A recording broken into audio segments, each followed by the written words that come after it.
नमस्कार, मी मोनल तुम्हा सर्वांचं स्वागत करते आहे माझ्या चॅनल टेक अ बाईट मध्ये। आज तुम्हाला मी दाखवते आहे नागपूरची एकदम ऑथेंटिक अशी रेसिपी आणि त्याचं नाव आहे पाटवडी रस्सा। तर ही भाजी खूपच मस्त आणि एकदम झणझणीत अशी ही भाजी होते आणि भाकरी पोळी कशाही सोबत मस्त लागते। तर चला तर बघूया काय काय लागतंय आपल्याला ही भाजी बनवायला। तर मी इथे घेतलेला आहे 1 मोठा चमचा भर जिरे, 2 तमालपत्र, 1 इंच भर दालचिनी, 1 स्टार फूल आणि 2 हिरव्या वेलच्या,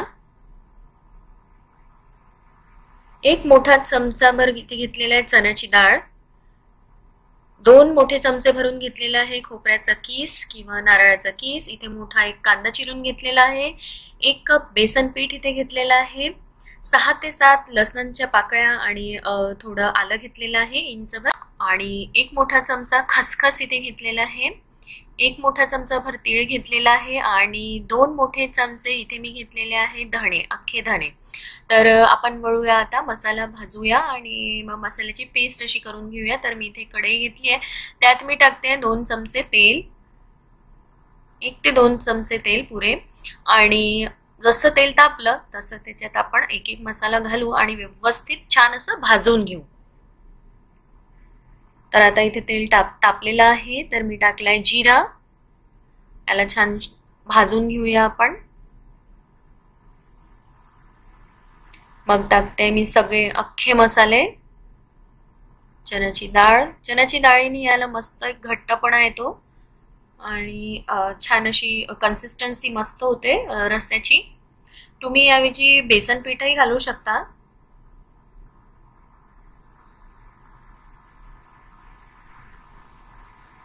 याला छान असं खरपूस रंगावरती आपल्याला भाजून घ्यायचं आहे। ते झालं की मग आपण याच्यात टाकूया आलं आणि लसूण। आलं लसूण पण मस्त भाजून घ्यायचं आहे आपल्याला याच्यासोबतच।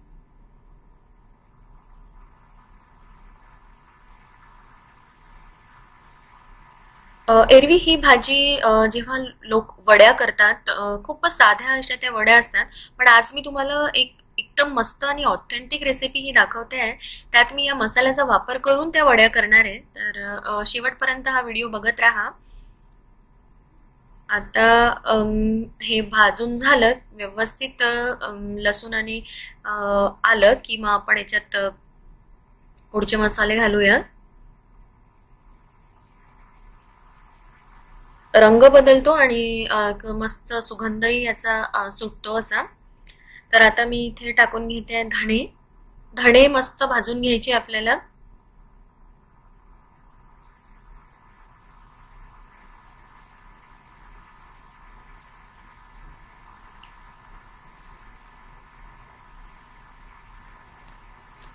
हे छान असं भाजून घ्यायचं आहे आपल्याला। याच्या आधी पण मी 2 अशा विदर्भातील खास पदार्थ दाखवले आहे, त्याचे पण लिंक मी डिस्क्रिप्शन बॉक्स मध्ये देईल, तुम्ही ते पण बघायला विसरू नका। आणि आता मी इथे खोबरं आणि खसखस टाकून घेते आहे, आणि खसखसनी मस्त एक त्याला असा नटीनेस येतो, मस्त ती भाजी होते, रस्सा खूप छान होतो खसखसनी। याला मस्त आपल्याला गोल्डन होतपर्यंत मस्त भाजून घ्यायचंय।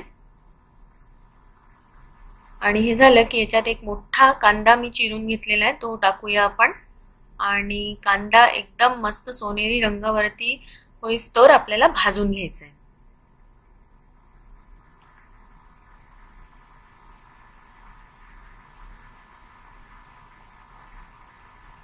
आणि कंटिन्यू याला भाजायचं आहे आपल्याला। आणि हे बघा तुम्ही, आता याचा रंग बदललेला आहे, कांदा पण मस्त असा गोल्डन रंगावरती झालेला आहे, खोबरं आणि सगळ्यांचाच रंग बदललेला आहे। तर आता आपण इथे याला एकदा पुन्हा छान मस्त हलवून शेकून घेऊया 1-2 मिनिटं, आणि हे झालं की याला एका ताटात काढून घेऊया आणि पूर्ण थंड होईस्तर वाट बघूया, आणि मग याची बारीक अशी पेस्ट करून घेऊया। याच्यात तुम्ही पाणी घालून याची मस्त पेस्ट करून घ्या। या पेस्टला पण तुम्ही 1 ते 2 दिवस व्यवस्थित फ्रीज मध्ये ठेवू शकता। जेव्हा तुम्ही फ्रीजमध्ये याला स्टोअर करता तेव्हा एका भांड्यात जेव्हा तुम्ही काढता कशातही, तर त्याच्यात वरती थोडं तेल घालून ठेवा, म्हणजे हा मसाला अजून 1-2 दिवस जास्त टिकतो. तर इथेही मी पेस्ट करून घेतली आहे. तर आता आपण बनवणार आहे पाटवडी. तर त्यासाठी मी इथे घेतलेलं आहे एक कढई आणि त्यात मी टाकते आहे 2 चमचाभर तेल, मोठे चमचे तेल. आणि तेल जसंच गरम झालं त्याच्यात टाकायचं मोहरी, हिंग आणि जी पेस्ट आता आपण थोडा वेळ पूर्वी केली आहे त्यातनं मी 2 चमचे भर पेस्ट याच्यात घालून घेते आहे, मोठे चमचे. आणि याला पण आपल्याला भाजून घ्यायचं आहे. एरवी लोक पाटवडी करताना त्यात हा मसाला घालत नाही, त्याची अशी फोडणी करतात, लसूण आणि आल्याची आणि मिरची असते आणि त्यात मग ते असं पाणी ओततात, पाणी उकळी आलं की मग त्याच्यात बेसन पीठ घालतात. पण आम्ही लोक अशी ही भाजी करतो, ही पण खूप सुरेख होते ही भाजी. तुम्ही एकदा नक्की ही भाजी बनवा.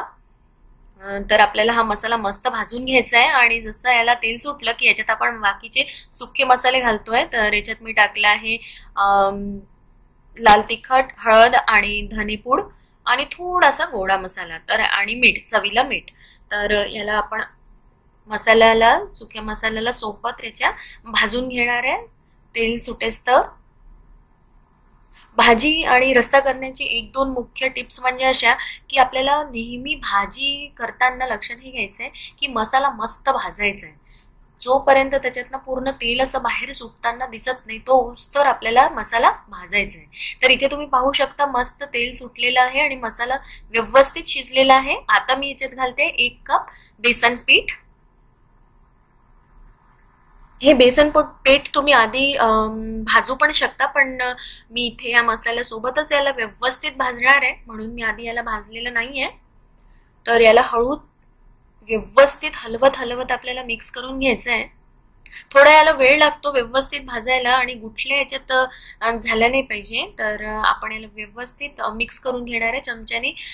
मसाला पूर्ण त्याच्यात हे झाला पाहिजे. आता हे बघा तुम्ही, मसाला आणि बेसन एकदम मस्त एकजीव झालेला आहे. आणि आता मी याच्यात थोडं थोडं करून हाताने अगदी शिंपडवून याच्यात वॉर्म असं गुणगुणीत असं पाणी टाकते, वॉर्म पाणी टाकते आहे.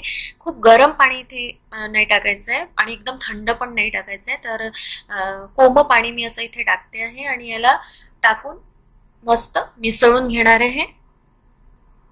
आणि याला आपण जशी उकळपेंडी किंवा उपमा शिजवतो तसं मस्त याची वाफ काढून काढून याला 5 ते 10 मिनिटं मस्त शिजवून घ्यायचं आहे. तर मी इथे पुन्हा थोडं पाणी घातलंय आणि याला झाकून ठेवतेय. पुन्हा 2 ते 3 मिनिटं याला वाफ येऊ देऊया आणि परत उघडून बघूया. तर हे बघा पाणी पूर्ण गेलेलं आहे आणि हे मस्त शिजलेलं दिसत आहे.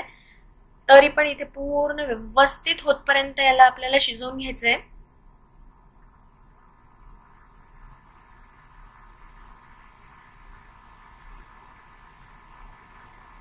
थोडं पाणी अजून घालते मी, मोकळं वाटतंय हे थोडं. तर थोडं पाणी घालते आहे, 3 ते 4 चमचे. आणि पाणी नेहमी गरमच वापरा. तर हे मी मिक्स करून घेतलंय आणि याला परत आपण एक वाफ काढून घेणार आहे.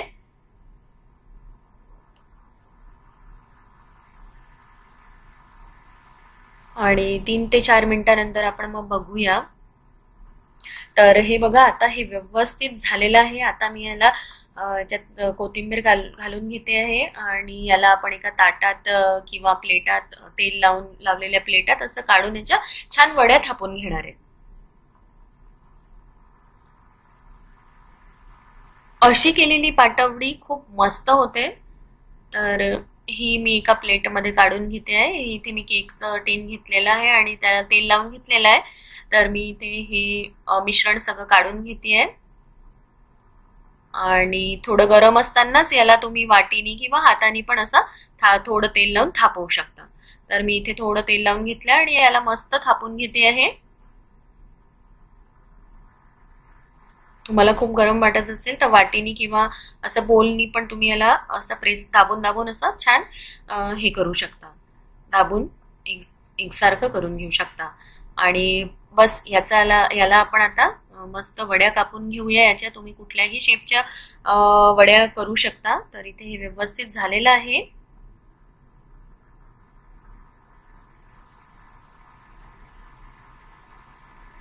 आणि याच्यावरती परत थोडं कोथिंबीर आणि खोबऱ्याचा किस इथे घालून घेते आहे. ओलं असेल तर छान उत्तम. माझ्याकडे ओल्या नारळाचं किस नाहीये, तर मी साधं आपलं सुखं खोबरं असं घालते त्याच्यावरती. खसखस पण काही लोक घालतात, तर मी इथे खसखस टाकलेलं नाहीये. तर इथे मी वड्या पाडून घेते आहे. वड्या तुम्ही कुठल्याही आकाराच्या बनवू शकता आणि मस्त त्या वड्या होतात आणि रस्स्यासोबत तर एकदम उत्तम लागतात.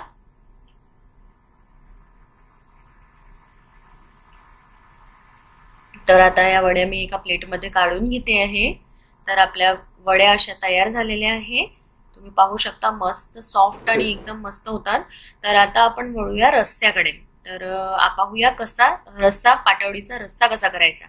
तर एक पॅन मध्ये मी 2 ते 3 मोठे चमचे भर तेल टाकून घेते आहे. तेल थोडं जास्ती आणि याच्यात मी घालून घेते आहे ती जी पेस्ट आपली आपण केलेली होती मसाल्याची कांद्यासकट, ती आपण इथे घालून घेतोय. थोडी आपण याच्यात वापरली पाटवडी बनवताना आणि बाकीची मी इथे टाकून घेतली आहे आणि व्यवस्थित याला हलवून घ्यायचंय, मिक्स करून घ्यायचंय तेलात आणि व्यवस्थित याला तेल सुटेस्तोवर शिजवून घ्यायचंय. मसाल्याचा रंग सुद्धा बदलेल. तुम्ही पाहू शकता इथे रंग बदललेला आहे. व्यवस्थित मसाला भाजला गेलाय. आता मी इथे टाकते 2 मोठे चमचे भर तिखट, लाल तिखट. त्याच्यानंतर गोडा मसाला, थोडासा हळद आणि मीठ घालून घेते आहे चवीनुसार आणि व्यवस्थित आपण याला मिक्स करून घेऊ. मसाले पण सुके मसाले पण या मसाल्यासोबत व्यवस्थित शिजवून घेऊ. व्यवस्थित आपल्याला शिजवून घ्यायचं आहे आणि तुम्हाला कुठल्याही मसाल्याची किंवा कशाची पण जर माहिती हवी असेल तर मी पूर्ण डिस्क्रिप्शन बॉक्समध्ये देणार आहे, तर तुम्ही तिथे जाऊन चेक करू शकता. आणि आता मी या मिक्सरच्या भांड्यामध्ये ज्याच्यात आपण वाटण केलेलं होतं त्याच्यात थोडं पाणी टाकून हलवून याच्यात टाकून घेतलेलं आहे आणि 3 ते 4 कप पाणी आपण याला टाकूया. गरम पाणी टाकायचं आहे, उकळतं पाणी टाकायचं आहे, जेणेकरून रस्स्याला रंग छान उतरतो. जर तुमचा मसाला मस्त भाजला गेला असेल आणि गरम पाणी जर तुम्ही वापरताय तर त्याला कलर एकदम तर्री जी म्हणतो आपण ती एकदम व्यवस्थित येते, जशी तुम्हाला पाहिजे तशी. आणि इथे व्यवस्थित मी याला हलवून घेते आहे आणि याचा आपण एक झाकून याला 3 ते 4 मिनिटं उकळी येऊ देऊया आणि बघूया मग कसा हा रस्सा होतोय. तर मी आता इथे झाकून घेते आणि याला 5 ते 6 मिनिटांनंतर आपण बघूया. तर आता इथे मी बघते तर मस्त रस्स्याला उकळी आलेली आहे आणि हा रस्सा व्यवस्थित तयार झालेला आहे. तुम्ही तर्री पूर्ण मस्त पाहू शकता. तर मी इथे थोडी घालून घेतली आहे कोथिंबीर आणि रस्सा पण तयार आणि पाटवडी पण तयार झालेली आहे. तर आपण ही पाटवडी रस्सा सर्व करूया, एका प्लेटमध्ये काढून घेऊया. तर ही पाटवडी रस्स्याची भाजी तुम्ही नक्की ट्राय करा आणि तुमच्या कमेंट्स आणि तुमच्या प्रतिक्रिया मला नक्की कळवा. तुम्ही ही पाटवडीची भाजी कशी करता ते पण मला कमेंटमध्ये सांगा आणि मी केलेली भाजी तुम्ही करून बघा आणि मला नक्की सांगा की कशी ती भाजी झाली आहे. आणि भाजी आवडल्यास या व्हिडिओला एक लाईक नक्की द्या आणि सबस्क्राईब केलं नसेल तर चॅनलला सबस्क्राईब नक्की करा, ते विसरू नका. आणि व्हिडिओ बघितल्याबद्दल खूप खूप आभार आणि परत भेटूया नवीन व्हिडिओसोबत. धन्यवाद.